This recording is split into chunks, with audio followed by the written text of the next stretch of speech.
بسم اللہ الرحمن الرحیم۔ استغفار اور درود ابراہیم۔ ایک گاؤں میں احمد نام کا ایک لڑکا رہتا تھا۔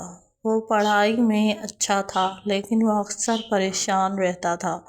ایک دن وہ اپنے دادا جان کے پاس گیا۔ احمد نے کہا، دادا جان، مجھے سکون کیسے ملے گا؟ دادا جان نے کہا، بیٹا، استغفار اور درود ابراہیم پڑھا کرو۔ احمد نے پوچھا، اس سے کیا فائدہ ہوگا دادا جان؟ دادا جان نے کہا، استغفار سے اللہ تعالیٰ گناہ معاف فرماتا ہے اور درود ابراہیم سے برکت اور رحمت ملتی ہے۔ احمد نے روزانہ استغفار اللہ پڑھنا شروع کر دیا۔ وہ نماز کے بعد درود ابراہیم بھی پڑھتا تھا۔ چند دن بعد اس کا دل پرسکون ہو گیا۔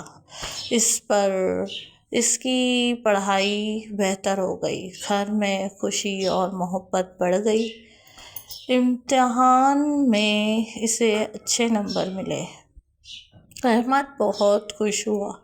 وہ دادا جان کے پاس گیا اور دادا جان نے کہا، یہ اللہ تعالیٰ کی رحمت اور برکت ہے۔ احمد نے استغفار اور درود ابراہیم پڑھنا جاری رکھا۔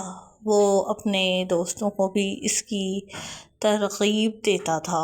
سبق: استغفار دل کو سکون دیتا ہے اور استغفار ایک لفظ نہیں، درود ابراہیم رحمت اور برکت کا ذریعہ ہے۔ اللہ تعالیٰ کو یاد کرنے سے زندگی میں آسانیاں آتی ہیں اور انہیں یاد کرنے سے زندگی میں آسانیاں بھی آتی ہیں اور انہیں یاد کیا جائے جس نے پیدا کیا ہے۔ میرے چینل کو سبسکرائب ضرور کیجیے گا اور کمنٹ میں مجھے یاد ضرور کیجیے گا۔ اللہ حافظ۔